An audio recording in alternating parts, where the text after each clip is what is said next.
É isso aí, galera. Começando mais um podcast Milhas do Rolê, podcast semanal,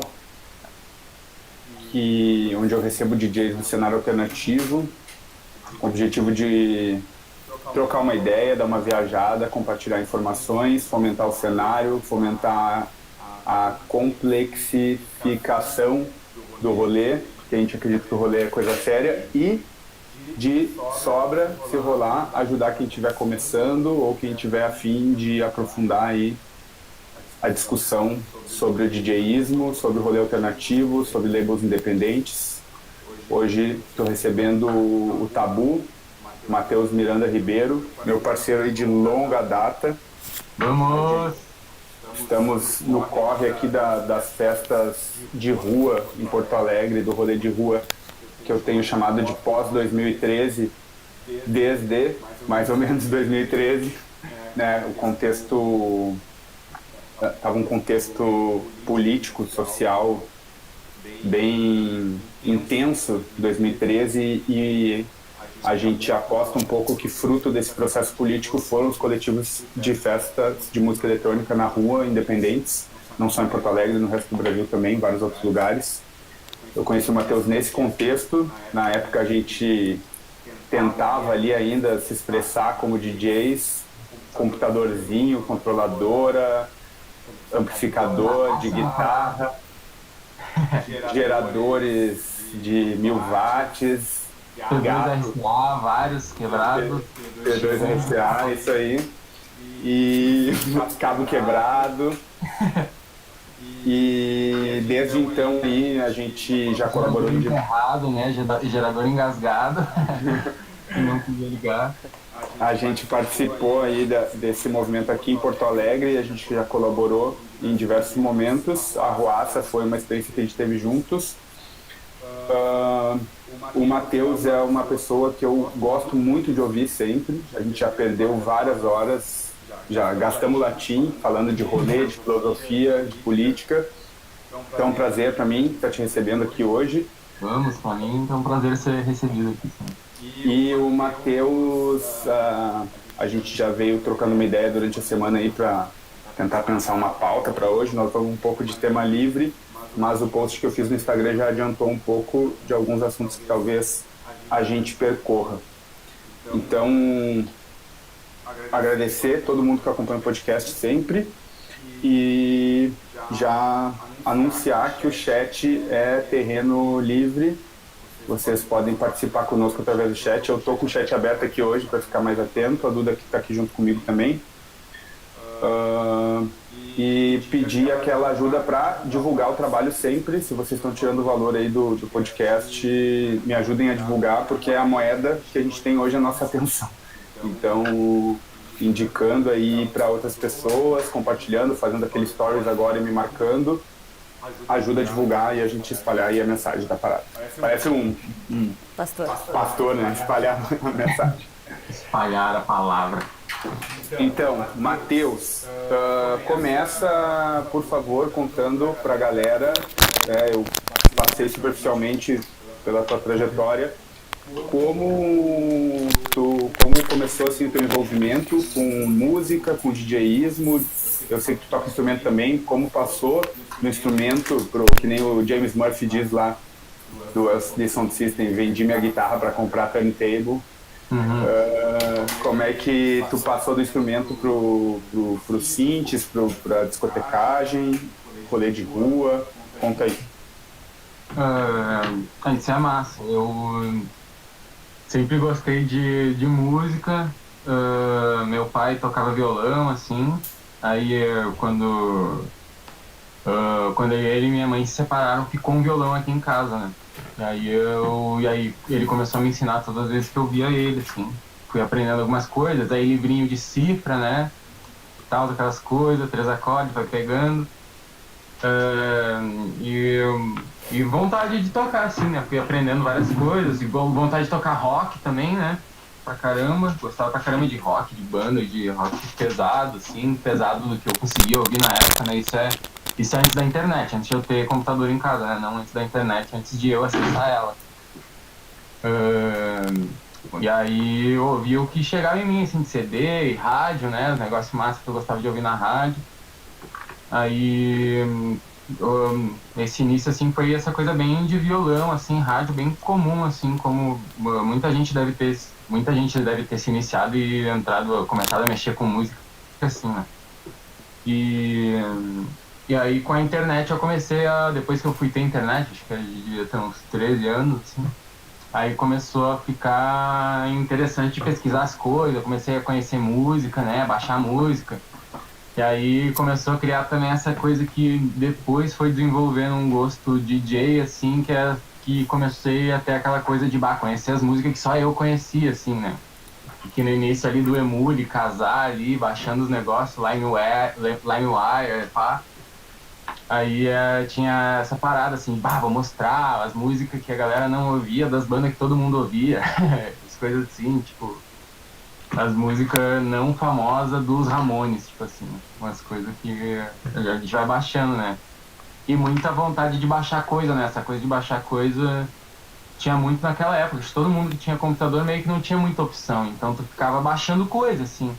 E todo mundo tinha muita música baixada, umas pessoas organizavam e tinha as pastinhas certinhas, baixavam discografia, outras pessoas só baixavam aleatoriamente, mas todo mundo tinha milhares de músicas no computador, assim.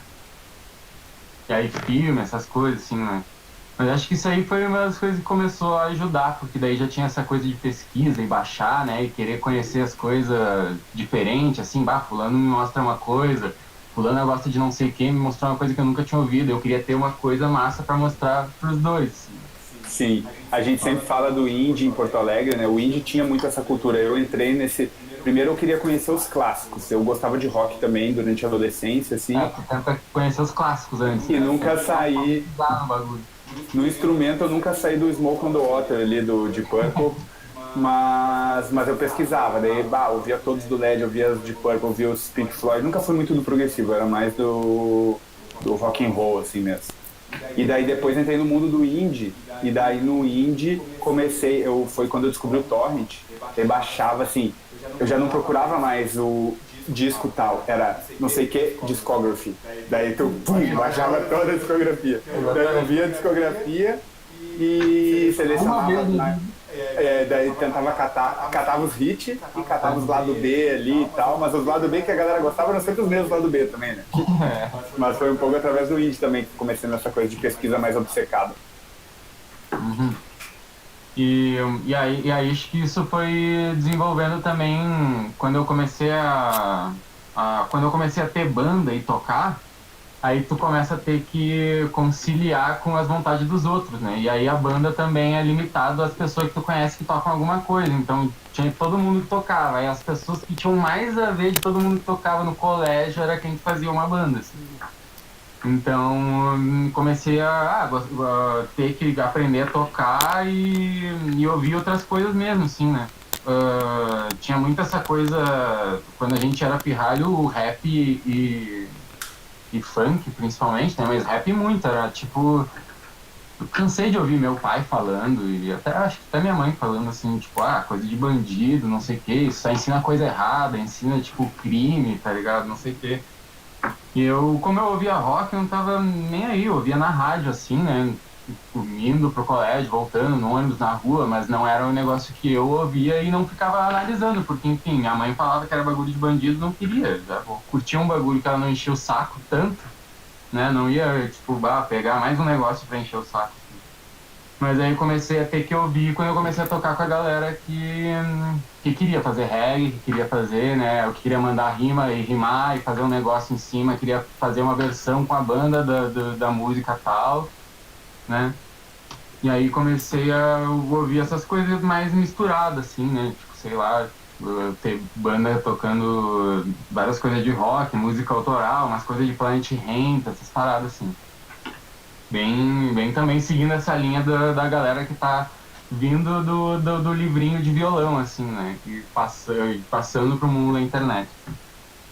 E aí, lentamente, fui tendo banda. Eu tive várias bandas, e fui desenvolvendo, e fui começando a gostar de mais coisas, fui começando a ter um gosto mais parecido com o que eu tenho hoje, ouvir umas coisas mais parecidas com o que eu ouço hoje, umas bandas mais novas, né? Umas coisas mais hardcore, mais punk, mais e bastante coisa de rap e tal, que eu fui começando a desenvolver, que são coisas que daí eu já gosto mais até hoje, assim, as coisas que eu comecei a ouvir a partir dos meus 15 anos em diante, assim, acho que já tem um pouco mais a ver com o que eu sigo ouvindo, assim. Sim. E E, tu, esse momento que tu teve banda, agora tu falou, eu achei que tu estava falando de quando tu já era um pouco mais velho, tu falou 15 anos agora, eu vi que... uns 15 eu comecei a ter banda, assim, né, mas isso Sim. foi 15, 16, 17 até os 20, assim, pelo menos. Isso, e tu teve uma época que tu estudava ciências sociais lá no, na URGS, lá no Vale, né? E participava daqueles rolês Tive de... várias bandas ali também, que foi bem massa. E foi naquele momento que eu comecei a ter cada vez. Porque assim, eu comecei a entrar em contato também com as outras bandas, né? E o rolê de bandas, assim. E fui começando a entender que ele era complicado pra caralho de fazer, assim, né? E que eu, principalmente na minha condição ali, de não ser um virtuoso, um cara que toca muito pra caralho, que lê música e que conhece as pessoas no meio da música, que tá inserido, que vai fazer e que não sei o que. Eu tinha umas bandas com muita vontade, muita criatividade, mas assim, pouco recurso, né? E pouca experiência, assim mesmo, né? Profissional, assim, de banda. É um bagulho muito foda, de fazer soar bem, certinho, tinindo, entendeu? E aí eu tive, sei lá, poucas bandas que funcionaram, assim, de soar direitinho, assim, né? Tipo, e todas elas não duraram muito tempo. Então eu comecei aí, né, nesses mesmos rolés, a gente ia e tinha alguém que tocava DJ, alguém que tocava antes, alguém que tocava depois, e tipo assim, a banda tocava, era uma mão, a galera ficava toda na volta, olhando assim, meio que em pé, e vibrava, e dançava e tal, mas o bagulho fechava, o circo fechava quando o DJ começava a tocar, assim, né? Quando É saía a verdade. banda, a galera entrava, onde tava a banda cabia, em vez de 4 pessoas, já cabia umas 15, 20, assim, e aí começava a tocar o som e o negócio ficava quente, assim mesmo, né? Sim, E mas eu aí, acho que desse rolê banda, assim, talvez não conseguia fazer soar bem, mas já tinha ali pelo menos um germe da catarse que a gente pretendia fazer, assim, né? Porque eu lembro que os rolês no CV, nos shows já rolava uma catarse, assim, e a gente demorou um pouco para conseguir fazer isso com o som do DJ na música eletrônica, né? Eu acho que uma coisa que a gente conseguiu na música eletrônica depois foi fazer soar bem. Isso era uma coisa que era uma dor que a gente tinha, sabe? E a gente conseguiu, foi só com a música eletrônica que a gente conseguiu fazer soar bem. eu posso te dizer com segurança isso. E, cara, aconteceu um lance parecido comigo, assim, nesse sentido do Steve Goodman lá de vendia guitarra para comprar um turntable, né? Eu literalmente vendia guitarra para comprar um computador e uma placa de áudio, né? E foi exatamente o que eu fiz, assim, e isso já era DJ há um tempo e tinha decidido que eu ia produzir, eu tinha guitarra ali que eu não tava usando, né? E aí chegou o teu momento, foi doloroso, foi triste, né? Mas pelo menos eu vendi ela pro Kevin também, então quando eu precisar eu vou lá na casa dele e vou gravar ela do jeito que ela era minha, com os meus pedais, tudo certinho. Mas eu vendi ela para poder comprar a placa de áudio, né? E, e foi um dos divisores de água, assim, né? Depois que eu botei a placa de áudio, assim, ela veio com um fonezinho massa, assim, já de produção, e aí eu não parei mais de produzir mesmo. Mas nessa transição para ser DJ, eu lembro que foi exatamente isso, e que no início rolava meio que até uma descrença da minha parte, porque tipo, que merda, o bagulho vem só com um PCzinho e tal, não sei o quê, e vai, muito mais massa, a galera curte muito mais. E aí, com o tempo, quando eu comecei a ouvir também umas pessoas que faziam essas selectas, assim, que me lembrava essa coisa da internet, essa coisa de não tocar as músicas mais óbvias, né? Tipo, não pegar e fazer o set mais óbvio de todos, assim. Então era uma coisa assim, tipo, pode crer, esse maluco tá tocando, mas não é a mesma coisa que eu ouvir a rádio ou que botar uma playlist qualquer, tá ligado? Novos baianos no intervalo entre os shows. É isso, aí eu, tipo, tu ouvia uns negócios, ficava te perguntando o que é isso, tu esperava e perguntava pro cara, meu, e uma música assim, assim, assado, entendeu? Nas várias vezes que tem o álbum, tem uma música instrumental, uma música que é um interlúdio, que é muito foda, né? E aí a gente começou a ouvir aquelas paradas assim, e ficava, nossa, a música não tem nenhuma letra, tu não sabia nem como perguntar pro cara depois como é que era. E, é uma música que é meio assim, que tem tá ligado? Tinha que ficar tentando, assim. E é esses momentos que eu comecei a achar, meu, o bagulho é tri-massa, muito foda, né? O bagulho soa bem, e eu, nas minhas condições, né, de, tipo, poderia ficar muito mais tempo tentando, né, e chegar a algum resultado tocando instrumentos também, mas eu resolvi, cara, isso é muito foda, é muito massa, é uma arte foda. Quando eu comecei a pagar pau para pessoas que tocavam, né, e tipo, selecionavam um negócio muito massa, e nem era pela mixagem ainda, né, era música não orgânica, mas música de banda, né, de grupo gravada, fonograma, assim. E eu já achava muito foda, uma seleção bem feita, um bagulho muito massa, que te levasse para passear em lugares diferentes, né, que te levasse a conhecer, né, coisas não óbvias ali, né, e que ao mesmo tempo mexesse e tal, e juntasse a galera e fosse quente, eu comecei a achar o máximo, assim, com o tempo, né. E foi me dando cada vez mais vontade de ouvir, assim. E isso era uma coisa que a gente ouvia ali em algumas festas pequenas, né? Alguma coisa na universidade, alguma coisa em alguns lugares que a gente ia que tinha samba, o grupo de samba, que daí eram grupos de samba muito bons, mas tinha DJs muito bons também, né? E aí, então foi essa coisa, essa mistura do que a gente ouvia, meio mais rock, não sei o quê, né? Que foi o que eu ouvi, assim, esse tempo que eu tava lá na URGS, e as coisas que a gente ouvia nos rolés de samba, assim, que tinha DJ também, né? De samba rock, assim, essa coisa do, sei lá, no Odomodê ou nos outros lugares, assim, que a gente também frequentava e que tinha DJ também, e tinha essa pegada de tu não saber exatamente o que é que tá tocando, né? Sim. Mas eu vejo que a gente viveu um momento assim, eu comecei a ver os DJs no beco, assim, e vi CDJ, mix, essa coisa assim. Antes eu associava a figura do DJ ou a coisa mais pop da música eletrônica ou a coisa do hip hop, assim, mais da performance e tal.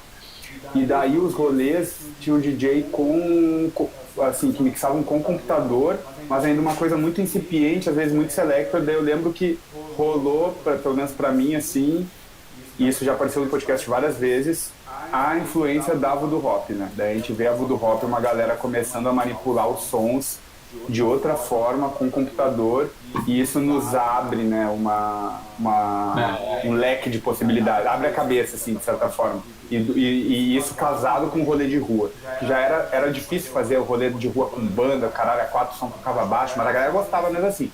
Mas aí quando a gente vai pegando a manha tecno sociotécnica do negócio, assim, a gente vai incorporando o DJismo de uma maneira interessante no rolê de rua. Sim. Eu lembro que também um pouco eu ia também nessas festas, fui em algumas, assim, tipo, beco, cabaré, assim, por falta, e exatamente era isso o lance que a gente sentia, que era falta de rolê pra ir, né? Porque a gente ia nesses outros rolés, e esses dois rolés eram rolés que eu lembro que eu gostava, mas que eu sentia que não era exatamente aquilo que eu queria ouvir, né? Mas eu já achava massa, porque eu achava os DJs que tocavam em algumas coisas que a gente ia na universidade em algumas coisas que a gente ia nesses espaços que tem samba, né? Principalmente no Domo dele, que eu mais frequentei ali. Que tinha algumas coisas que eu gostava, assim, achava foda, mas eu achava que podia ser uma coisa meio termo entre aquilo, uma coisa parecida, né? Mas eu já vi algo ali. Nessas festas do cabaré e do beco, eu achava o ó, assim, eu achava, tipo, caralho, eu ia embora, tipo assim, gastei meu dinheiro à toa nessa porra, achei uma bosta, a galera tocou 5 vezes Lady Against the Machine e Strokes na mesma parada, assim, aí eu ficava tipo, não, mano. E era exatamente o negócio da rádio, assim, porque era exatamente o que tocava na pop rock, nas rádios de rock. Então era exatamente a rádio. Não era do tipo, nem a lá do B do Strokes, era as mais manjadas, era os bagulho, tipo, que. Tipo assim, eu tô pagando pra isso, tá ligado? E era caro, assim, e a gente, exatamente naquela idade que tu sai com R$ 25 no bolso, né? Então tu já saía com 25, pagava 15 na entrada e ficava puto o resto da noite. Então, eu realmente não gostava, assim, e eu lembro que uma das paradas foi exatamente isso, vamos fazer um rolê que vai ter, né, que vai ser para que a gente vai fazer, então a gente vai gostar. E foi assim que pelo menos a gente começou a fazer os primeiros rolezinhos pequenos na rua, né, que a gente fazia com qualquer caixa, assim mesmo, vendeu uma serva, a gente vendeu uma cerveja até comprar um sisteminha de som pequenininho, que foi o vô do Alexandre que fez pra gente lá, que ele montou o somzinho, que tinha uma mesinha e dava pra ligar também o P2 nele. E aí a gente começou fazendo tudo assim, né? E aí a gente começou a se encontrar na rua, tipo, aí que a gente começou a se fechar. Isso aí devia ser 12, e aí depois vem 2013, que é quando a gente começou a botar as paradas na rua mesmo, assim, né? É, Era quase toda semana que a gente fazia sim. alguma coisa. Só para situar a galera, assim, tinha um... Nessa época rolava uma aglomeração grande, assim, que era o Tuti, que era ali, começou sendo na escadaria da Borges de Medeiros aqui em Porto Alegre, depois foi pro Laguinho dos Açorianos ali, e a galera, assim, era muita gente, tipo, quase 1.000 pessoas, assim, na rua, e a galera mal consumia no bar, era mais para ficar aglomeração na rua mesmo, era toda terça-feira. E daí teve um coletivo daqui, que era um coletivo de fotografia na época, que depois alguns deles vão criar a banda Supervão, mas no futuro, que chamava Alvos e Lhamas, e eles vendiam um zine de fotografia, só que eles não conseguiam vender, ninguém comprava a parada. Daí eles tiveram a genial ideia de fazer uma venda casada, a galera era da publicidade, né, da propaganda, o cara tem a manha. Daí faziam uma venda casada de um chopp, era o chopp do alemão, eles chamavam o chopp ia lá e instalava os barril de chopp lá, a torneirinha, e eles vendiam 5 pila, um chopp, olha, na época 5 pila, 5 pila tu comprava o chopp e levava o zine. E daí com isso eles compraram um gerador. E daí a galera passou a usar esse gerador aí, ligar uma caixinha de som no gerador, e nessa mesma época o Matheus e uma galera faziam o que a gente chamava, era o rolê da piscininha. Era uma piscina de 1.000 litros, que eles tacavam um monte de latão e gelo dentro. O bagulho mais insalubre para esse momento de agora seria, tipo assim, a gente pegaria alguns anos de cadeia fazendo isso. Ou seriam cancelados. E daí eles começaram a movimentar uma galera, e aquela piscininha fervia a noite inteira, assim, né? Saindo de cerveja, até que acabava a cerveja. E começaram a fazer uns rolês. E o somzinho esse aí com essa grana aí também. E daí, nessa época, só em 2014 vai surgir a Arruaça, muito inspirada por esses rolês aí, pela Voodoo Rock também, e numa pegada nossa na Arruaça de querer dar um up na questão do som, assim, porque o somzinho normalmente era umas caixinhas bem precárias, assim. Então a intenção da Arruaça foi um pouco essa no começo, assim, foi nessa época que eu e o Matheus nos conhecemos. Esse também foi um momento que a gente começou a entrar. Pelo menos eu comecei a entrar mais, né? Tu já tinha uma outra história com música eletrônica, mas eu comecei a entrar mais na viagem da música eletrônica, assim, pelo rolê do bass mesmo, pelo rolê do Global Bass, né? Que tava rolando bastante no momento ali. E que essa parada fez eu entrar, né, mais ainda na ideia de DJ, de mixar, já começar a mixar as paradas, né, e fazer tudo mixadinho, assim. Acho que foi nesse momento também que a gente começou a chamar a atenção um do outro, assim. E eu lembro que foi em 2014, ou 13 ou 14, que o Volátil, que morou em Porto Alegre também, né, um tempo. E aí ele veio já com toda uma bagagem da Voodoo Hop de São Paulo, e veio e já conectou direto com a gente, assim, né? Numa pegada de querer fazer os bagulhos junto, conhecer a cena da cidade, e no meio que talvez, não sei se... Talvez até sem querer, acho, não sei se ele teve muita consciência disso. Mas deu, tipo assim, abriu ideias nas nossas cabeças, né? Trouxe umas experiências que a gente não tinha. A gente estava isolado aqui, fazendo um negócio que conectava lá com São Paulo, muito foda, e a gente nem sabia. Sim, né? Foi ele que nos botou pra tocar juntos. A gente nem conhecia os negócios, não sabia o que era, não sabia do rock, nada, não conhecia. A galera já tava lá desde 2010, eu acho que é, né? Não sei. Eu acho que é 2010. E aí começamos a ter essa noção, assim. E aí foi a primeira vez também que eu fui pra São Paulo. Ele me levou pra tocar lá, foi em SP na rua, e na virada cultural desse ano. E aí eu vi os rolê lá, conheci a galera, sei lá, foi lá, nessa vez foi Voodoo Hop, acho que foi uma das primeiras mambas também, eu fui uma das primeiras mambas que teve lá. A pegada também era outra, completamente diferente, foi na Ocupa Ouvidor 63, que foi uma ocupação que teve lá. Inclusive essa história é engraçada, a gente pode voltar nela depois, a história dessa Ocupa lá.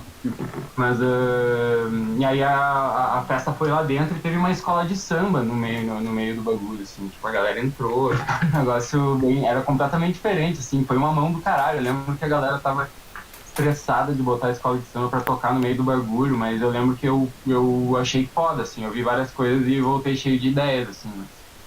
E na volta, assim, logo vocês me chamaram em 2015, no outro ano já, poucos meses depois, né, já me chamaram para colar junto com a Arruaça, assim. E aí o negócio começou a ficar, assim como tu disse, né, a gente passou desse momento de se tornar DJ, né, e começou um momento de querer ver qualidade no negócio, transformar a festa num negócio cada vez mais potente, assim, potente de som e potente da galera dançar, de vibe mesmo, né, de trazer uma outra parada, assim, mais intensa.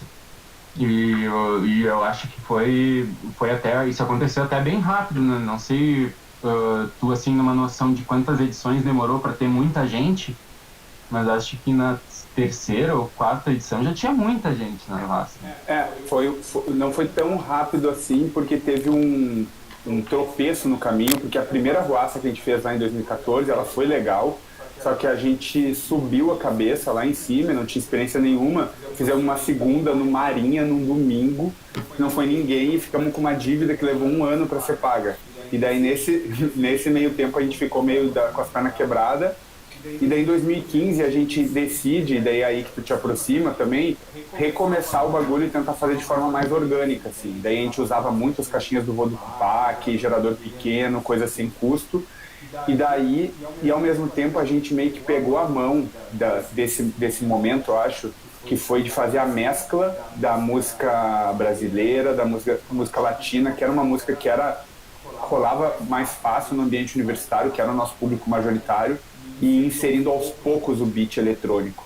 E daí aí a gente fez um caldeirão que, tipo assim, 2015, de uma para outra, quando veio o bagulho ia crescendo exponencialmente, a gente foi tendo essa demanda também de melhorar o som, até para conseguir proporcionar aquele grave que a gente queria proporcionar, e que foi um pouco o que criou esse caldeirão, eu acho. Deixa eu aproveitar já e emendar uma pergunta, então, porque daí a gente estava falando, isso é uma discussão que eu tenho tentado recuperar, assim, do lance desse lance, assim, instituinte e instituído, essa gangorra que a gente fica o tempo inteiro, né, que a gente fica na borda, nós como um movimento que era instituinte, a gente estava criando uma estética ali, criando uma ética, assim, afirmando uma ética e tal. E daí, ao mesmo tempo em que a gente fazia algo que rompia com uma certa ordem hegemônica, ao mesmo tempo a gente já foi criando uma outra ordem hegemônica aos poucos. Eu, lembrando dessa época, eu vejo como a gente impôs uma certa codificação, né, de qualidade sonora, de qualidade do DJ, do equipamento que ele usa, e esses padrões, assim, que tem como efeito, às vezes, também, dar uma homogeneizada. E daí, tu, com outras pessoas, né, pode falar aí quem é que participa da zona junto contigo, mas logo depois disso, quando a gente estava conseguindo estabelecer uma cultura de música eletrônica alternativa na cidade, saindo até um pouco dessa coisa mais global base, entrando numa coisa mais techno na época, assim, né, eu nunca fui muito do techno, mas enquanto significante, eu acho que era ele que estava, assim, na época, assim, né, era o techno sério da Mamba e tal, a base, a festa de techno e tal, e vocês criam a zona, que tem já, assim, como missão desde o início, né, como propósito, dar uma tensionada esteticamente, e de certa forma isso joga também com um padrão de equipamento, com o padrão de beat que vai ser feito, com o padrão de música, com o padrão de dança, enfim, com o tipo de festa, e vocês já são, assim, uma coisa meio fora da curva, tentando ser fora dessa curva, assim, né? Eu acho super engraçado a gente olhar para trás agora e pensar nas tensões que rolavam entre estilos que hoje em dia nenhum deles existe mais, né? Mas é engraçado. Mas a gente começou a se juntar também a ideia inicial foi meio que de um laboratório mesmo, assim. E pra gente também meio que funcionou, isso foi de 2016, né? Um ano depois de eu entrar pra Arruaça, e a gente começando a tocar música eletrônica, começando a conhecer melhor as paradas, a história, os estilos, conseguir diferenciar uma coisa da outra, né? Saber o que quer dizer e tal. E a gente se juntou na ideia também disso, assim, de querer explorar coisas, né? De não estar contente com a maneira que a gente estava fazendo, assim, acho que a gente sentia talvez que a gente se sentia leviano, assim, tocando meio que qualquer coisa, assim, né? na vontade de estar tocando música eletrônica, assim. E que várias vezes, assim, aquilo não batia, e às vezes a gente sentia que não batia entre a gente, que daí a gente passava o som mal para outra pessoa, né, e tal, a gente sentia algumas coisas assim. E também talvez um mal-estar, né, que estava vindo disso, de depois de 2013 já. Eu lembro que 2016 foi um ano que, a partir de 2016, a galera começou a achar que o ano atual é o pior ano de todos, né? Então, 2016 as pessoas estavam, que merda de ano. Aí 17 foi igual, 18, 19, 20. E ninguém imaginava que nós ia ir. Mas começou em 2016, tipo, que ano de merda, assim. Não tinha tido ainda Temer, Bolsonaro, impeachment, Temer, Bolsonaro, coronavírus. Agora a gente vai achar que 2021 vai ser o melhor ano, né? 2021, 2022. E aí tinha essa coisa do mal-estar, assim, que não casava com o som, né? Que a galera ainda tava naquela pegada, queria ouvir os bagulho pra cima, assim, cumbia feliz, de letra feliz, os bagulho falando os negócios muito, tipo, chapa branca, assim, né? Por um momento, assim, a gente ficava meio, E era aquilo que exigiam da gente, né? De todos nós, assim, a gente ia tocar e isso era um bagulho exigido, assim. E todo mundo cedia, né? De alguma maneira ou outra era obrigado, assim, para poder estar lá tocando, né? Então essa coisa de começar a tensionar foi difícil para todo mundo, assim, até que chegou um momento que tanto a partir das coisas que a gente desenvolveu com a Zona, quanto o set das outras pessoas da Ruaça foram tomando, né? A Kika também começou a tocar mais sério, assim, outras coisas. Só um minutinho que começou um chiado aí. Não. É alguma coisa tua aí. Meu? Eu acho que é. Quando eu paro de falar. Alô, alô? Tá ruim? Parece que estabilizou. Tá. Vai. E aí outras pessoas também da Ruaça, né? A gente fez a Zona e também já começamos nessa ideia. Foi bem quando eu vendi minha guitarra, comecei a produzir e a ideia da Zona veio a partir disso, da gente também começar a produzir, né? Então acho que a partir do lance de produção, que já tinha a ver com a minha relação com música de antes, né? Que eu fui entendendo como é que eram as músicas para conseguir tocar elas, né? Foi o que eu falei, o moleque queria tocar reggae. O que eu ia fazer? Eu tive que estudar o bagulho, ouvir, ver vídeo, ver como é que os caras tocavam, como é que o cara segurava, palhetava, fazia o negócio, tudo faz um som diferente, né? Então, no começar a fazer música, eu comecei a pesquisar, né, as tracks, os estilos de música. A gente foi lentamente se agrupando, né? Em 2017 já veio o Piank, o Marcos também já estava mais desde 2016, e a gente foi trocando rap, cada um pesquisava numa coisa de um lado, né? E aí começou a vir a ideia do breakbeat, do rap, das coisas mais quebradas, assim. Foi logo depois que a gente se juntou. Quando a gente se juntou, a gente não tinha a menor ideia do que ia ser, né? Na verdade, a gente se juntou na ideia de, vamos descobrir um negócio, fazer um laboratório que a gente vai ouvir, trocar rap e vamos desenvolver alguma coisa. Porque a gente sentiu essa necessidade, que a gente estava meio que não se falando, cada um apontando para um lado e aquilo perdia potência, né? A gente fazia uma festa que todo mundo amava muito, a gente resolveu tocar música eletrônica, mas a gente tinha que fazer aquilo de uma maneira, da melhor maneira possível, entender o melhor que a gente pudesse e dialogar o melhor entre a gente para fazer uma mudança drástica dessas, né? Sim. E também as outras pessoas da Ruaça também começaram a tocar outras coisas. Aí a Maria começou, dentro da Zona, já começou a puxar para uma coisa mais rápida também. A Kika também, dentro da Ruaça, começou a tocar outras paradas também, começou a tocar techno. E acho que a partir daí a ideia de tensionamento, de música que tensiona, né, da música tensa e intensa, começou a ser, entendeu? Antes, para tipo, dropar um kick reto, eu lembro que tinha um problema do kick reto também. A música reta não vinha, tu largava o bagulho reto e a galera parava na hora, assim. Tocar, e já 2 minutos já tinha alguém do teu lado, podia tocar um outro bagulho, né? Mas depois desse momento que a gente tá falando aí, isso foi 1 ano, né? Entre 2015 e 2017, as pessoas foram do toca outra coisa pra um vamos, tecno!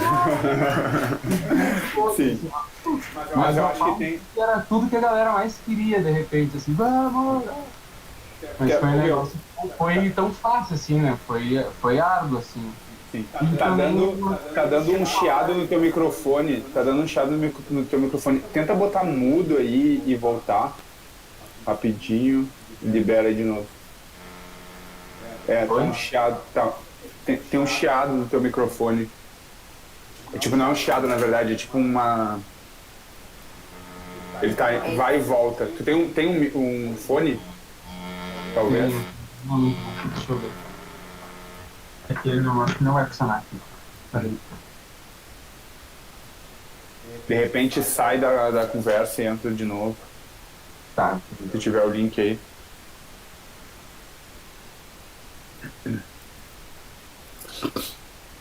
Pera aí, galera. Estamos resolvendo aí problemas técnicos. Ó, momento aí de... A Duda falou momento do baseado, mas é o momento também de dar o like no vídeo, fazer aquele stories maroto. Meu, continuou. Talvez a gente vai ter que fazer assim mesmo. Não sei se... Parece um bagulho de elétrica, assim, tem... Tá muito ruim o bagulho. É baixinho, assim, não é muito, mas... Melhorou? Melhorou. Tá? Tá, beleza. Ó, já que tá. Então, só pra complementar o que tu tava dizendo...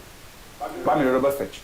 Mas para complementar o que tu estava dizendo, eu acho que tem uma questão de BPM aí. A gente, até inclusive no rolê da Goma lá, a galera puxou uma hashtag foda-se o BPM, mas eu acho que o BPM ele também conta uma história nesse rolê todo, assim, né? E de fato, o beat reto com o BPM baixo não estava funcionando. E daí quando o BPM aumentou, daí o beat rap funcionou, até que se tornou, hoje eu acho que, não que ele seja insuficiente, mas eu acho que a galera sentiu já a necessidade de dar uma quebrada, rápido e quebrado. E puxando agora então para, já que nós estávamos aí com um ruído nos acompanhando, eu falei no postzinho lá sobre futurismo, né? Eu disse que eu queria falar contigo sobre futurismo porque a gente trata também o rolê, né? Esse rolê de música eletrônica, esse rolê de ocupação do espaço público e tal, como produção de mundo e como possibilidade, assim, né? De imaginação de mundo e de zona autônoma temporária, enfim. E o ruído foi inserido no contexto da música pelo movimento futurista, foi quem trouxe essa possibilidade, né? De até uma forma meio... de combate, de combate, assim, dentro da música ocidental, sim, a gente está falando de um futurismo dentro de um contexto do modernismo, de desenvolvimentismo e tal, inclusive uma filosofia e uma política que vão se alinhar com o fascismo depois, mas é quem dá esse passo de introduzir o ruído no rolê da música e que é algo que vai ser incorporado pela produção de música eletrônica e que fala um pouco a intenção, talvez, do artista, às vezes, de produzir uma tensão, um tensionamento intencional ou não, né? E acho que a zona dialoga com outros atores da produção de música, produção de rolê, assim, que trabalham com o ruído e que usam, talvez, o ruído para transmitir sensações também que a gente está vivendo no contemporâneo. O futurismo ele se mostrou insuficiente como imaginação de futuro mesmo, ele só nos mostra um futuro catastrófico e a gente tem pirado sobre isso. Eu queria que tu falasse um pouco sobre isso, a influência disso no teu trabalho na Zona e no teu trabalho como produtor musical. O ruído ele é a premissa que dizia que eles no manifesto lá, né? Marinette, acho que é o nome do cara. E é que a gente sairia do mundo da instrumentação e do arranjo para entrar no mundo dos sons ruídos, né? E que é um mundo infinito. E pensar é tipo exponencialmente muito mais abrangente do que o mundo de tu orquestrar os instrumentos que existiam na época, que é 100 anos atrás, né? 1913, sei lá quando é que foi publicado o negócio. Mas, não, acho que é 1919, que eu acho que tá 100 anos agora. assim. E aí é uma coisa bem verdadeira, assim, né? Eu acho que isso na música eletrônica não tem a ver diretamente com o futurismo, né? Mesmo que eles tenham falado exatamente uma coisa que veio acontecer depois. Mas eu sinto exatamente essa parada, assim, de que essas máquinas que a galera começou a usar para fazer a música eletrônica, elas faziam, né? Por exemplo, o Acid ali, que é a TB-303, né? E que basicamente é um aparelho criado pela Roland para simular um baixo, para te acompanhar no que tu estivesse tocando, sei lá, se toca bateria, uma linha de baixo, se tu toca teclado, né? Inclusive eles vendiam aquilo casado com alguns teclados, a TB vinha coladinha no teclado, assim, o cara, o professor de piano tinha um daqueles e ligava uma linha para deixar tocando para acompanhar junto com o aluno, né? Meio que era essa a ideia inicial, mas aquilo gerava um ruído, que tecnicamente era um problema, né? Era uma coisa que, tipo, os instrumentistas não gostaram, tipo, esse negócio não soa como um baixo, né? A galera não gostou, durão, não é a mesma coisa. O equipamento fica meio que sem uso, assim, por algum tempo, né? Tipo, não é um equipamento de grande saída, de grande venda, e começa a chegar nos produtores daí nos anos 80, no final dos anos 70, 80 e 90, nas lojas de penhores, nessas paradas, a galera comprando de segunda mão. E aí é muito doido que essas marcas, elas começam a se ligar, né? Esses japoneses entram em contato com os caras e começam a fazer a TB-303 fulano, começam a botar mais ruído, começam a acrescentar knobs que a galera queria. A galera abria as máquinas e colocava seus próprios knobs exatamente para tirar ruído. Esses knobs não eram para tirar nota ou para fazer uma coisa, um arpejo lindo, entendeu? Era tipo para fazer ruído, tirar uma podreira assim. E daqueles botões foram incorporados nas versões mais novas das máquinas, né? Então o ruído ele foi incorporado pelas próprias marcas que fizeram as coisas, assim, né? Inclusive os synths, eles sempre tiveram noise ali, né? Mas o noise ele começou a ficar uma parte absolutamente fundamental da síntese depois disso. Basicamente qualquer sintetizador mais novo que você comprar agora tem muitas opções de noise, tem mais de um oscilador de noise, porque colocar o barulho ali é simplesmente intrínseco à música eletrônica, assim, é algo que veio junto do surgimento dela, da música eletrônica de pista. Uma das primeiras coisas que a galera fez, foi por isso que a galera adotou as paradas, né? Exatamente pela possibilidade do ruído e não da possibilidade de executar uma linha perfeita de melodia ou de uma base perfeita imitando um instrumento, né? Não é essa a ideia, nunca foi. E pra gente isso é, pelo menos na zona, isso é muito importante, assim, a gente tenta jogar bastante com o ruído, assim, né? Tem pessoas ali que jogam muito com ruído, pô, o Martinelli, ele já produzi com quase todo mundo que tá ali na zona, né? A produção junto com o Martinelli é um negócio completamente caótico, assim.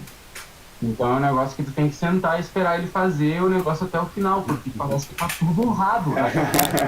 Tá pronto, tá ligado? Então, tipo assim, ele vai indo, vai metendo os dedos e fazendo e tirando, assim, e o bagulho vai vindo, vai virando música, e vai sobrepondo, e aí cria um ritmo, e aí o bagulho, nossa, caralho, que track foda, que bagulho bizarro que tá acontecendo, porque é musical, né? Então a possibilidade de fazer a música parece que a partir do ruído também a galera começa a tirar a música do invertido, assim, né? Produz a música do avesso, assim, de trás pra frente. É um negócio que acho muito doido e que quando tu vai pelo menos instrumentalizar tem que ter, acho que outro tipo de relação com o instrumento para conseguir fazer uma coisa louca assim, né? Que na música eletrônica, na sequenciação e na tentativa e erro ali, é muito fácil de conseguir tirar uma coisa massa a partir do ruído, da bizarrice, começar com uma coisa que não tem nada a ver e aquilo virar uma track muito foda, né? E sobre isso, tu falou do desenvolvimento da música eletrônica de pista, né? Eu acho que é importante sempre fazer essa distinção que tem um artigo que eu sempre recomendo pra galera lá, o Trans Machine transe maquínico, quando música eletrônica de pista, quando música eletrônica em movimento se encontra, uma parada assim. Mas faz essa distinção do desenvolvimento da música eletrônica de pista como algo diferente da música eletrônica experimental, digamos assim, da coisa do eletroacústico, e tem essa característica fundamental da música eletrônica de pista, que ela é uma música, eu estava lendo até, acho que foi o próprio Steve Goodman que falou quando eu estava fazendo a pesquisa agora, que ela é uma música funcional, ela é feita com o objetivo de fazer mexer, né? E daí, para isso, são utilizados, não que a música tradicional, né, não, e a música tradicional ocidental não fizesse isso também, mas, por exemplo, a manipulação das frequências mais graves e tal, frequências, eu acho que a gente, falando de coisas que são, não necessariamente aquelas que não são ouvidas pelo ouvido humano, assim, mas o somzão grave e as batidas todas, porque eu acho que daí tem essa característica da música eletrônica que consegue tirar algo rapidamente, às vezes sem ter uma educação musical, que tem algo muito rítmico colocado ali, tu manipula aquele ritmo, produz um certo padrão, que faz o corpo mexer, e daí já puxando o papo do Steve Goodman, né, o Code Nine, que o Matheus me deu como referência, assim, que é um cara que criou esse selo Hyperdub, um selo que surgiu em 2004 em Londres, e participou da criação do dubstep, desse movimento dubstep, assim, né, tributário do jungle, mas não ficou limitado a essa linguagem sonora, trabalha com vários outros, assim. E o Steve Goodman, ele é PhD em filosofia também, então ele dá uma pirada, vai longe, tem esse livro, Sonic Warfare. A tradução seria Guerra Sônica ou algo assim. E daí ele fala dos sons e da ecologia, assim, inclusive trazendo exemplos mais, assim, não sei se ruins é a palavra, mas usos do som, por exemplo, em contextos de guerra ou para produzir tortura, ou a gente pode pensar mesmo, eu faço uma associação com os sons das grandes cidades, as pessoas que estão expostas a ruídos muito altos o dia inteiro, ou ele fala mesmo da música utilizada no branding, né, do som utilizado no branding. Mas eu acho que um outro lado, assim, né, dessa guerra sônica, se a gente pode participar dela, é através da mexer os corpos, assim, também, né? E a Zona tem trabalhado com uma linguagem musical periférica global, assim, né? Bastante coisa de footwork, ghetto-tech, que são sons que, de certa forma, contra-hegemônicos, assim, eu diria, diante de uma homogeneização do house e do techno a partir do momento que ele é incorporado pela Europa, assim, né? E que trabalham muito com as frequências graves, com essas sequências rítmicas que fazem dançar, enfim, né? Acho que queria que tu falasse um pouco sobre essas piras aí na Zona e na tua pesquisa musical, no teu trabalho junto com a Saskia também, eu acho, porque também tem bastante ruído, tem bastante loucura. Essa questão aí das frequências que tu falou, isso é muito importante, né? Tem uma premissa que é muito interessante do Sonic Warfare ali, que ele fala que as ideias, né, que a gente tem, as ideias modernas, né, do modernismo, que quando ele fala de música, inclusive a abordagem do Marinetti ali no futurismo italiano é sempre da música como uma linguagem, né? Colocar a música sempre como uma linguagem. A abordagem dele no Sonic Warfare é exatamente de que a música, ela é, antes de ser uma linguagem, antes de tu captar ela, entender o que a letra falou, saber qual é o estilo e tudo, assim, e ter uma imagem daquela música, ela é som, ela é onda em movimento, ela é um fenômeno físico, né? Assim, um fenômeno físico que ele tá te afetando, não interessa se tu tá entendendo ele, se tá prestando atenção nele ou não, entendeu? A ideia seria, por exemplo, quando tu tá descendo do táxi ou do Uber antes de entrar na festa, não sabe quem é que tá tocando, não sabe o que tá tocando, não sabe o que é, mas o grave tá batendo e tu já tá entrando tipo, festa! Não sabe o que é que tá acontecendo, mas o bagulho já tá agindo em ti, já mexeu na tua cabeça, já te virou todo e tu nem viu nada, entendeu? Então, e isso acontece principalmente a partir da frequência grave, que ela é a que mais mexe corporalmente com o nosso corpo, né? Ela é a onda. A frequência grave, ela é a onda maior, né? A frequência aguda, ela é uma onda bem pequenininha, assim, que chega no teu ouvido. A frequência grave, ela é capaz de atravessar o teu peito. É por isso que ela vem e ela bate, assim, né? Ela não é uma agulhinha, ela é um negócio que... Ela é uma onda grande e ela exerce uma força, ela te empurra, ela realmente ela é uma força, e ela não era muito explorada, né? As frequências graves que são abaixo de 300 Hz, né? 300 Hz e abaixo de 100 Hz, que a gente poderia considerar até um pouco menos, assim, abaixo de 70, 60 Hz são os subgraves, né? E essas frequências eram basicamente inexistentes na música gravada antes dos anos 70, antes dos anos 80, antes do hip hop, antes do... existia muito dessas frequências, existiam muito dessas frequências no dub, mas é um fenômeno na Jamaica, né? É um fenômeno que aconteceu na Jamaica. A gente pode entrar nisso daqui a pouquinho, mas essas frequências elas não existiam na música pop do mundo, né, mundial, que era dominada pelos Estados Unidos naquele momento, antes dos anos 80, não existia, essas frequências não estão naquelas músicas, tem muito pouco, e é pouco para não exercer tanto efeito corporal em ti, né? Sim, inclusive deixa eu fazer um parênteses, que isso aí foi algo que a gente comentou na aula que rolou na semana passada, sobre a história do DJismo, assim, e nos anos 50 é onde começa a se desenvolver a atividade dos DJs de baile, assim, né? E sobretudo nos Estados Unidos, mas no Brasil também e tal. E paralelo a isso, na Jamaica, nos anos 50 já estava começando o fenômeno dos sound systems. Então a Jamaica fica assim com um pouco como a resistência, a Duda falou, mas tipo assim, como um fenômeno correndo um pouco por fora do que estava rolando ocidentalmente, assim, né? Não que a Jamaica não seja no Ocidente, mas pensando ela enquanto um ponto de resistência mesmo. Tem uma coisa que é engraçada da Jamaica que eu fiquei sabendo recentemente que eu achei muito foda. Vou até pesquisar a data certa aqui pra não falar merda. Mas independência da Jamaica. Deixa eu ver.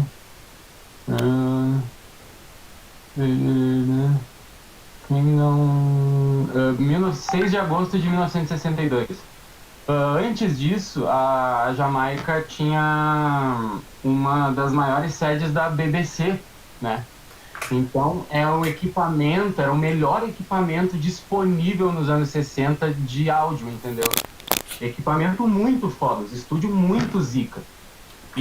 Mas tocava uma música que era colonizada, né? Que alguns artistas da Jamaica, majoritariamente artistas brancos, não nascidos na Jamaica, né, gravavam lá. E sem muito foco, assim, alguma coisa mais numa pegada de mostrar música folclórica, assim, né? Mas sempre numa roupagem do exoticismo, assim, né? E aí, depois da independência, essa porra vira JBC, tá ligado? E aquilo tudo sobra lá.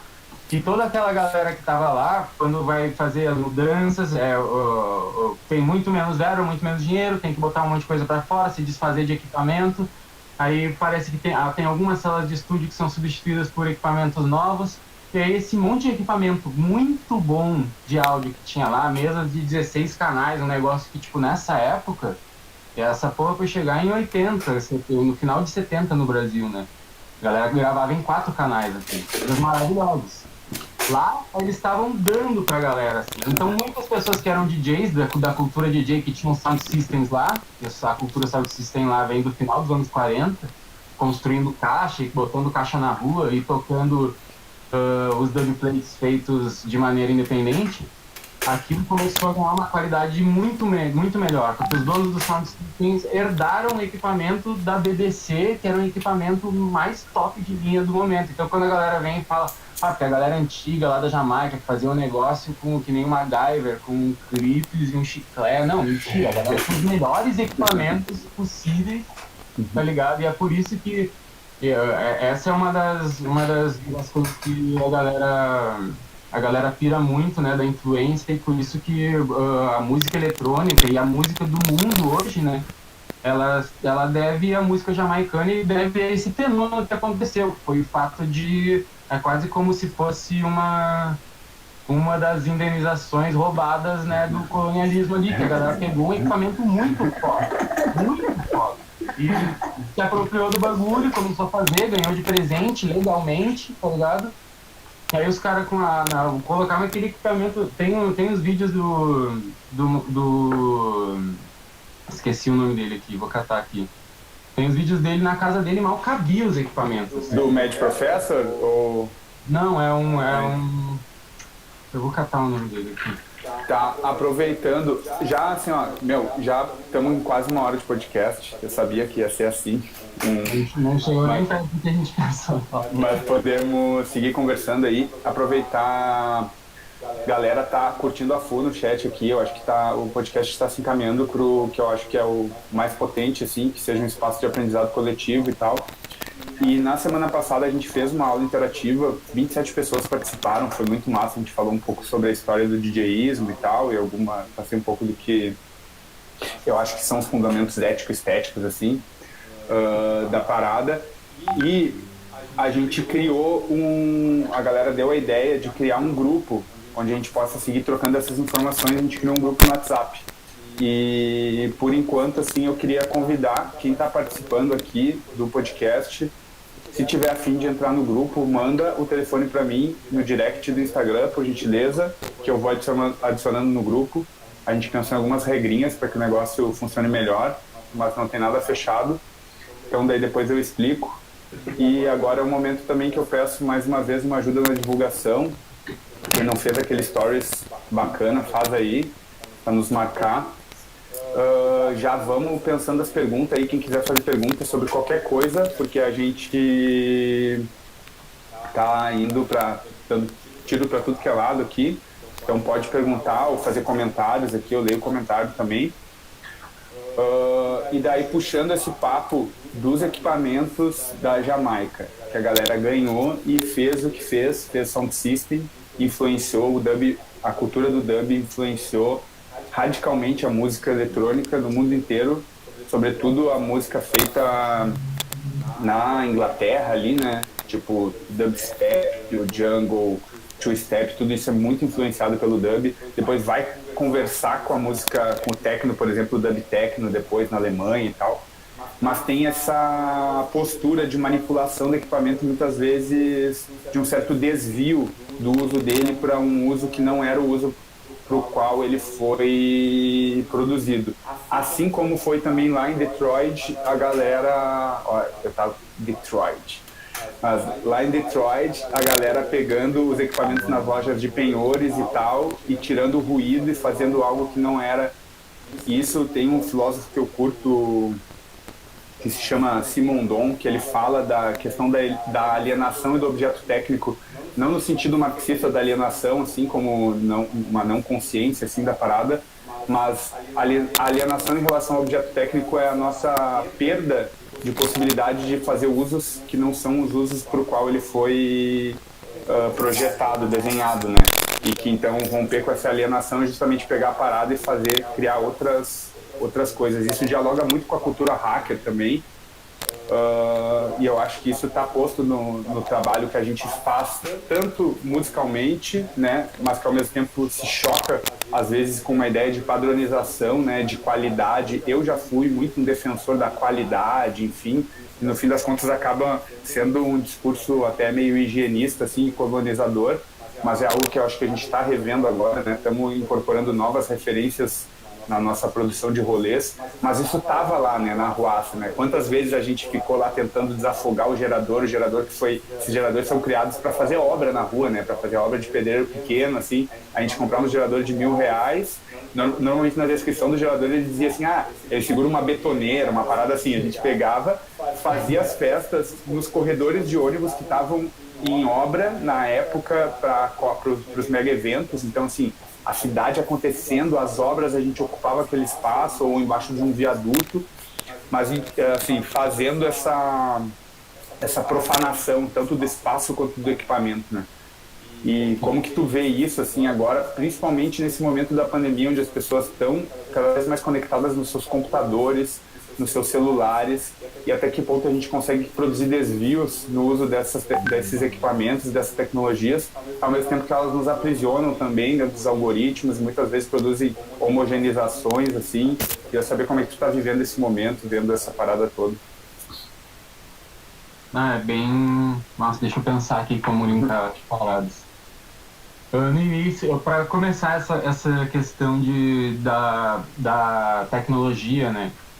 Que eu acho que é muito doido. Depois quando a gente quando a gente ouve, né, as pessoas falando sobre algumas coisas que aconteceram, sei lá, entre os anos 80, entre os anos 50 e os anos 80, a gente ouve muito se falar sobre coisas clássicas, né, do tipo, o samba de raiz, não sei o quê, né, com a ideia de algo clássico, assim, que como se aquilo sempre fosse clássico, né, aquilo já tivesse saído de uma ideia, assim, já era puro naquele momento, né. E hoje em dia a gente só mantém vendo aquilo como uma coisa pura e pioneira, né, e intocável, assim, né? Mas que essa ideia, né, ela é meio, ela sempre teve, a evolução da música ela sempre teve ligada à tecnologia, né? Eu lembro de ter ouvido o Bernardo Oliveira falar isso num evento do Kinobit, que foi organizado pela Turmalina. Uma parte do evento do Kinobit que foi organizado pela Turmalina, o Bernardo Oliveira, que é um crítico de arte do Rio de Janeiro, eu lembro dele falar uma parada que eu achei muito foda. Ele usou, assim, um paralelo, ele desenvolveu um pensamento através da Clementina de Jesus, que ela é tida como a coisa mais, assim, clássica, né? A pessoa Tradicional. clássica e tradicional da música brasileira, do samba e tal. Aí ele faz uma análise de como é que acontecia a produção dela, né? Ela era produzida tanto por galera da Bossa Nova, ela foi produzida pelo Caetano Veloso, a pessoa que acompanhava ela nos shows muitas vezes foi o Naná Vasconcelos, que ele é reconhecidamente um dos malucos mais loucos, pirados, zica da percussão, tá ligado? Então, a analisar ela depois e dizer que é um negócio clássico não tem nada a ver. Pro momento, a galera tava experimentando pra caralho, tá ligado? E tava juntando ali o Naná, que sempre foi um cara ligado nos negócios, tocava o instrumento, pegava o instrumento da Índia, tocava coisa que não era pra tocar do jeito que tocava, exatamente isso, sempre foi esse maluco, né? Então, acho que tem uma parada que tem a ver exatamente com a ideia. Isso tem a ver com o jazz também, eu acho, que é uma ideia de cultura em movimento, né? De não prender o negócio numa coisa de ser clássico, mas de ser uma parada que está em movimento, que está mudando. Então, sei lá, se tu entra no Discogs lá e tu coloca um álbum do Hermeto Pascoal, não importa qual ritmo ele esteja fazendo no momento, a galera vai, é jazz, tá ligado? E é isso aí, vamos faz parte dessa cultura em movimento, dessa cultura que está mudando, né? Não importa se o cara é daqui, se o cara é do Japão, se... e eu acho que isso é uma parada que a música eletrônica, assim como o jazz, ela leva, assim, de ela ser uma música que ela é em movimento, que ela não é estática, né? E que ela tá ligada à evolução da tecnologia. O dubstep, o próprio dubstep, ele vem de uma evolução nos sintetizadores, né? Que é a ideia da síntese FM, que é uma síntese que foi possibilitada a partir do equipamento digital, que não existe síntese FM analógica. Então o dubstep ele é da era digital, ele é a música eletrônica da era digital, ele já vem fazendo uma quebra que é tecnológica, que ele começou a poder ser produzido assim, né? Mesma coisa com muitos dos estilos que são clássicos do Reino Unido, eles são da era digital, né? O drum and bass, são coisas que vieram com a passagem para o computador, principalmente. Antes disso, tu tinha o acid house, ele era muito parecido no Reino Unido e nos Estados Unidos.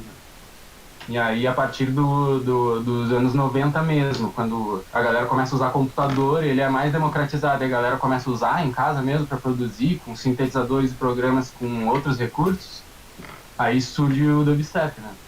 Sim. Esses suportes tecnológicos, assim, foi uma das coisas que a gente comentou na aula.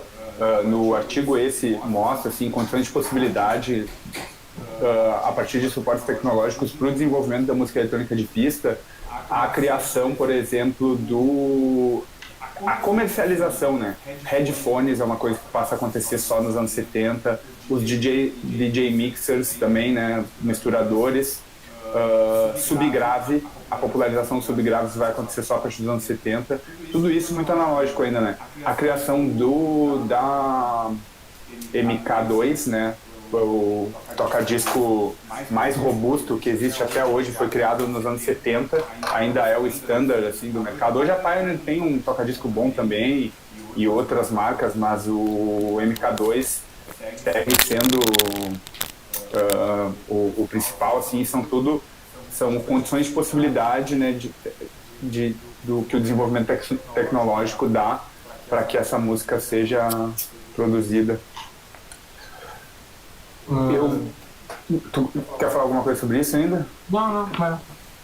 Não, então, puxando já, até para nós tentar dar uma encaminhada, o tema de pesquisa do meu trabalho de conclusão no curso de psicologia, que eu vou terminar depois de 10 anos, 11 anos agora por causa da pandemia, né? Ia ser 10, agora vai ser 11, mas tá na média da minha família, todo mundo leva. Na real, eu acho que eu tô puxando essa média um pouco para cima. Tem eu e o tio meu da arquitetura que levou 10 anos também. Mas a temática do meu trabalho são os coletivos. Eu estou tentando estudar, colocando a lente sobre esse espaço-tempo, né, pós-2013, coletivo de música eletrônica. E tu participou da Roça conosco, participou de outras coletividades, não necessariamente instituídas, mas a Zona se identifica como coletivo também. E tu participou da coletividade Turmalina também. Não sei como que tá a tua relação com a Turmalina, mas queria saber um pouco da tua experiência do trabalho coletivo, porque eu vejo isso na tua trajetória, né, de maneira permanente, assim. E um pouco, assim, o que tu acha que é um coletivo, porque eu estou buscando essa definição ainda. Eu acho que sempre aparecem atravessamentos financeiros e de organização do trabalho como forma de definir. E quais são os maiores desafios, assim, de trabalhar em coletivo, mas as maiores potências que tu vê também? Bom, uma coisa que eu acho que além, né, dessas questões que tu já falou que são essas empecilhos, né, que são alguns dos problemas, né, de ter coletivo. Acho que uma das coisas muito boas do coletivo é a organização orgânica, né? O fato de que não existe uma obrigação, né, de as pessoas estarem participando ou estarem fazendo alguma coisa, não existe a possibilidade de, mesmo que ocorram as cobranças e tudo, isso tudo fica amenizado pelo fato de que ninguém é obrigado a estar fazendo nada, né? Todas as pessoas estão ali voluntariamente. Eu acho que é massa também a questão de... Tudo isso tem dois lados, né? Pode ser coisas que minam a capacidade de organização, mas são coisas que tornam essa convivência muitas vezes mais fluida, mais de boa. Não sei, talvez os coletivos durem mais, né? Porque são coletivos, não sei. Mas eu sinto essa questão, assim, de a gente poder participar, de não ter pessoas que são responsáveis por isso ou por aquilo, né? Isso poder transitar e as pessoas poderem fazer um pouco de cada coisa, poder conhecer as coisas que estão envolvidas, assim, acho que tem uma leveza, talvez, né? Que mesmo que gere atritos em alguns momentos, no geral é um trabalho leve de se fazer, né? Opa, peraí, caiu a luz. Dá, vira a festa. Um segundo. De boa. Complementando o que tu disse, assim, eu acho que esse é um dos paradoxos que a gente habita ao trabalhar em coletivo, que é o lance que justamente por ter uma estrutura mais formalizada, permite um pouco mais de liberdade, assim, para as pessoas que participam dos coletivos. Cara, eu não tô te ouvindo, acho que tu tá fechado o microfone. Nossa, eu tava falando horas aqui. Não, só complementando o que tu tinha falado sobre os coletivos, eu acho que quem trabalha em coletivo habita um pouco esse paradoxo, que é o fato de que não existe uma estrutura formal, assim, né? Muitas vezes não existe uma estrutura formal de divisão do trabalho, ou das funções, ou mesmo do propósito, assim, como, sei lá, uma empresa que visa o lucro, sei lá. Isso dá uma liberdade grande para trabalhar e fomenta a criatividade em muitos momentos, mas fica como empecilho em vários momentos, assim, onde se criam hierarquias cristalizadas das mesmas pessoas que fazem as mesmas coisas, e às vezes isso que é para ser a própria potência do coletivo acaba se cristalizando de alguma forma, assim, né? Mas que a gente está aí no desafio, eu acho, né? O desafio nosso da década vai ser descobrir como trabalhar em coletivo de uma maneira que gere saúde e não que gere doenças, porque às vezes pode gerar assim também, né? A galera perguntou ali de indicação de documentário. vou aproveitar, eu indiquei ali no chat o que é nosso, Reclaiming the Jungle. É um documentário muito legal que cobre as festas de rua de São Paulo. Tu tem alguma coisa para indicar aí pra galera de documentário, Matheus? Tem um documentário aqui que eu legendei ele esses dias porque eu precisava ter legenda em português, então eu vou mandar aqui.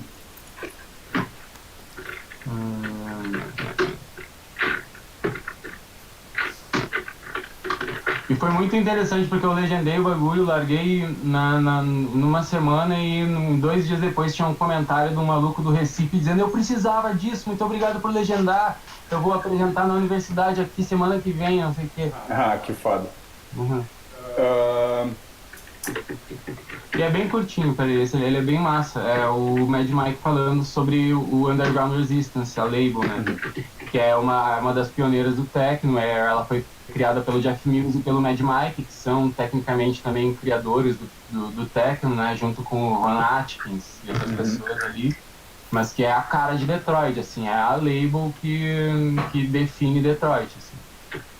E que inclusive dá uma puxada, né, na postura. Deixa eu ver se eu não estou mutado de novo. Não, agora não. Que dá uma puxada assim na postura também desse movimento eles falam do tecnomilitia e tal, porque tem algo de uma postura política e que daí depois, quando o techno vai ser incorporado na cultura europeia, no contexto da queda do muro ali, rapidamente tem uma captura assim de mercado e hoje Berlim ganha milhões de euros com a cultura techno, e enquanto Detroit segue sendo, né, tendo uma cena pequena assim, sem muito reconhecimento. Inclusive o Obama participou, acho que lá eu não sei se agora se foi em Chicago ou se foi em Detroit, mas ele coisa tipo assim, meio dia do techno, eles têm o festival lá, o Movement, que é o festival de techno de Detroit.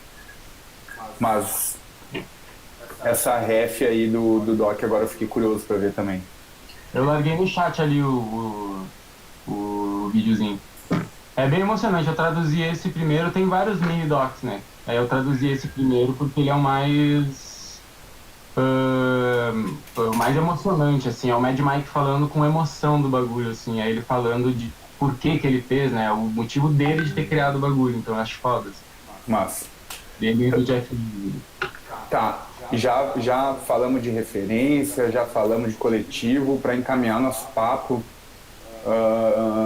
queria saber se tu tem alguma dica assim para quem está começando, o que tu aprendeu nesses anos de rolê todo aí que tá, o que tu sabe agora que tu não sabia antes, que possa servir como ajuda aí para alguém, se tu quer dar algum toque nesse sentido.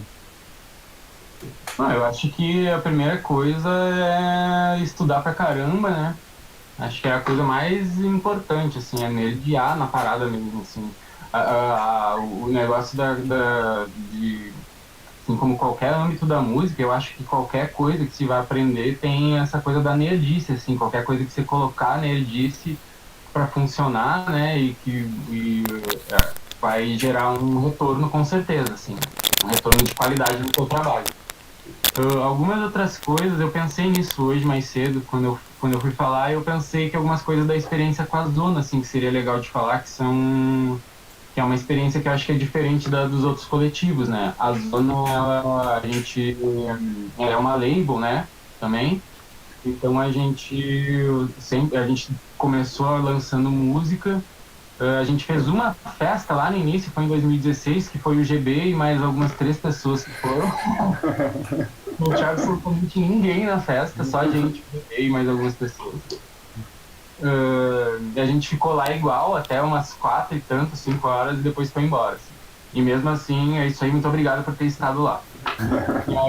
E aí a outra festa que a gente fez foi ano passado, eu nem tava aí, eu tava com a Saskia no Recife nesse dia, mas o pessoal fez a festa aqui, aí foram 100 e algumas pessoas, assim.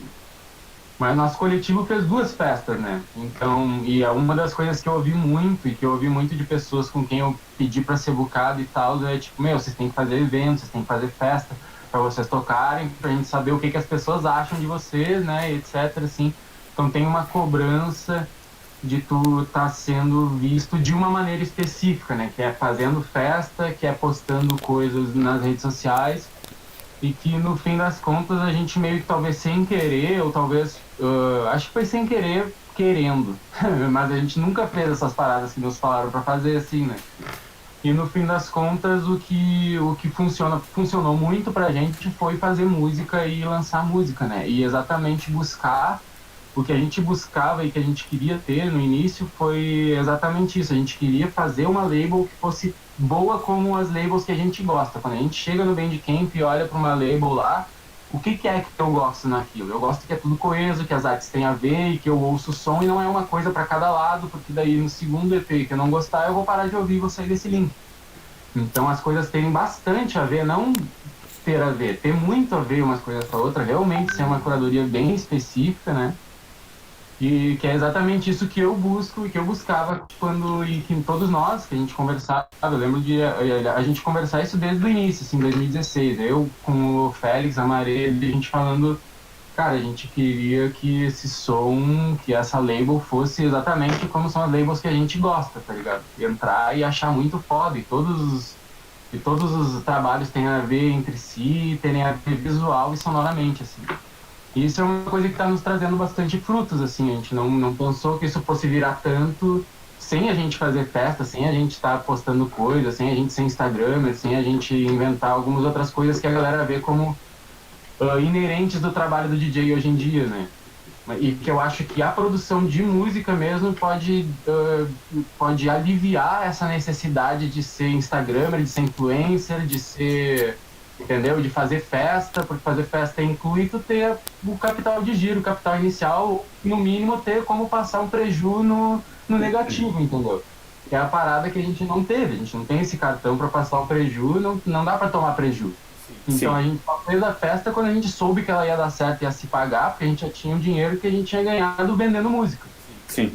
Então foi uma coisa que eu acho que gerar música em si, né, é um negócio que é engraçado até a gente falar isso, porque nunca foi só a música que foi importante para se fazer música, mas que às vezes a gente acha que ela é muito menos importante do que ela é no mínimo 50% da música, de fazer música. É música, tá? Então, acho que isso vale para fazer mix e botar online. Tem muita gente que eu conheço que não é presente no Instagram, não é presente no negócio, não faz festa, não, mas faz o negócio, grava, põe online, o negócio tá lá, entra, tem um monte de coisa para ouvir, coeso, foda, pesquisa novinha, quentinho. Então eu acho que o lance é focar realmente em botar a música online. Isso é uma dica minha para pessoas que se sentem assim como eu, que é sem habilidade para ser Instagramer, para ser influencer, por mais que eu ache muito foda quem consegue fazer, gerar conteúdo, né? Que seja massa, é o conteúdo que eu consumo quando eu tô nessas redes, mas eu não sou a pessoa para gerar esse conteúdo. Sim. Mas eu posso fazer música, então eu vou fazer música pra caramba, tá ligado? Sim. E tentar fazer isso da melhor maneira possível. Acho que isso abriu muitas portas pra gente, mesmo a gente não tendo feito festa e mesmo a gente não tendo essa presença de rede social, né, que muitas vezes, por muito tempo, eu achei que ia ser necessário, né? Sim.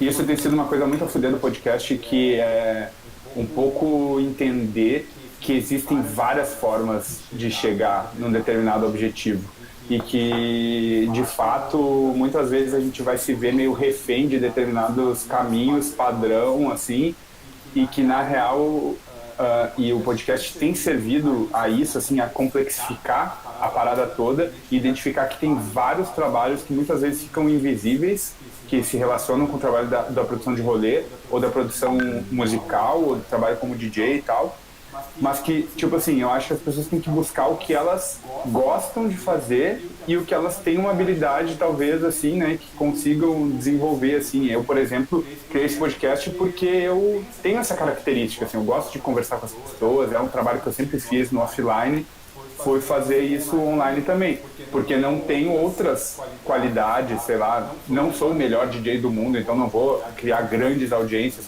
como DJ, ou mesmo não sei produzir música ainda, então esse foi o caminho. Vocês fizeram esse outro caminho. Mas tem uma questão que eu acho que isso daí talvez seja um pouco inerente, assim, né, ao trabalho, que é um tempo de amadurecimento. leva um tempo, né? Quanto tempo levou para vocês? Porque vocês ficaram produzindo música por um tempo, mas o reconhecimento eu acho que ele não é tão antigo assim, eu acho que é uma coisa mais recente. O nosso trabalho também levou um tempão assim para se consolidar, então a galera tem que ter uma certa paciência de saber que é um trabalho que exige um amadurecimento, assim, né? A gente, inclusive, a gente começou a postar muito mais coisas agora recentemente. Este ano a gente lançou muito mais do que a gente lançou todos os outros anos juntos, né? Então, tem essa questão, foi um amadurecimento que chegou nesse momento quando a gente realizou que o som que a gente ia fazer era esse mesmo e que isso tinha respaldo, né? Porque a gente já tinha lançado algumas músicas e que elas influenciaram outras pessoas que estavam produzindo, essas pessoas que estavam produzindo mandaram coisas tudo a ver pra gente. E aí a gente foi surpreendido pelo estilo que chegou a gente, né? Como eu falei, no início da Zona a gente não tinha a menor noção do que ia ser. Então a gente foi surpreendido pela nossa própria produção, pela produção que as pessoas achavam que tinha a ver com a gente. Foi muito uma coisa também da visão externa das pessoas sobre o que o nosso papel. Isso ajudou a formar o que a gente é, né? E a nossa sonoridade também, assim. Isso foi muito interessante, assim, tem a música mais antiga que a gente lançou agora no VA desse ano, tem uma música que é do Bad Mix, que é uma música que é um edit do Notorious Big, e é uma track que ele mandou pra gente em 2016, e que em 2016 ela ficou arquivada porque a gente não sabia o que fazer com ela, não tinha nada a ver com o que a gente estava ouvindo na época. Sim. Aí depois ela simplesmente, depois com o desenvolver das coisas e as referências que a gente foi aprendendo, que a gente foi fazendo, e as ideias que as pessoas começaram a mandar pra gente, a gente juntou o VA e aí eu lembrei, caramba, acho que tem uma música lá de 2016 que o Bad Mix mandou pra gente que tem tudo a ver, tá ligado? Uhum. Ela entrou no EP e a galera adora ela, compra ela direto, assim, sozinha, só essa música. E são umas coisas assim que são interessantes, né? A gente foi surpreendido pelo estilo que a gente faz, né? Não foi uma coisa que a gente planejou calculadamente para ser assim, né? Foi uma coisa que a gente foi percebendo que as pessoas viam aquilo na gente, a gente foi percebendo que quais dessas coisas que viam na gente a gente gostava e queria se apropriar, faria bem pra gente, quais outras a gente já tinha na mala que a gente queria botar e foi juntando, assim, né? Foda. Chegamos no limite aí. Papo muito, muito foda. Eu espero muito poder continuar fazendo esse podcast e daí receber todo mundo que eu estou recebendo nessas primeiras rodadas, assim, que tem sido meus parceiros de longa data. Quem sabe a gente faz de novo no futuro, vamos ver como é que vai estar, né? Já que estamos falando de imaginação aí, acho que fica o convite a todo mundo imaginar um futuro para nós, assim, e realizar, né? Tentar fazer esse futuro aí. Então a galera que está começando, fazer suas músicas, postar suas músicas, fazer suas mix, criar seus coletivos, tomar seus preju. Quem não tiver como tomar preju, estuda muito antes de fazer. Faz a estratégia e sejam surpreendidos por si mesmos e surpreendam a gente. É isso aí, até porque aqui a gente está muito feliz com o Coletivo Central, que é um coletivo que está aí... Galera muito massa. Fazendo o corre aí, estão sempre no podcast aí também. E é isso, meu, te agradecer demais pelo papo, sou fãzão do trabalho de vocês, fico feliz da nossa amizade aí, estamos construindo, podendo escrever essa história juntos aí. Um abração aí pra galera, retornaremos na semana que vem, eu acho que é com o Baroque Angel, tenho quase certeza, mas não me lembro agora. Pedir aquela força, né? Quem puder nos ajudar a divulgar o podcast aí depois, vai ficar disponível aqui no YouTube e fica disponível no SoundCloud da Production FM, parceira também, outro coletivo que está fazendo um trabalho muito foda. E fica disponível no meu Spotify também. Boa noite pra galera. Vou ficar aqui com o Matheus para conversar mais um pouquinho, mas e quem quiser participar do grupo, então manda para mim no direct do telefone que a gente vai criar um grupo lá para ficar trocando essas referências e avançando no debate aí sobre o rolê. Posso só mandar umas ideias das paradas da Zona aí rapidinho? Pode, manda. Agora em novembro a gente tá lançando o EP do JLZ, vai ser bem massa. Vai ter mais um VA em dezembro, a gente vai lançar um VA em dezembro. E a gente vai lançar camisetinha, várias paradas massa, tem os lançamentos bacanas aí, fiquem ligados, sigam a Zona XPFM, Instagram lá. Zona XP FM no Zona XP no Bandcamp, no SoundCloud. E é isso aí, deem a força lá, compartilhem, deem like, esse engajamento virtual ajuda muito a gente. Valeu. O Moloco sempre fala, engaja. Engaja lá. A galera tá. Eu não vi, tu botou o link no chat? Da zona não, eu mando. Não, do Doc. O Doc tá ali, eu pego aqui e mando de novo, peraí. Manda aí só pra confirmar. Que eu não vi aqui no do YouTube. Isso. Ó, mandei de novo. Tá. De qualquer forma, se não for, a gente vai dar um jeito de compartilhar. Eu coloco na minha bio o link do Doc, se não aparecer ali. Valeu, galera! Nice.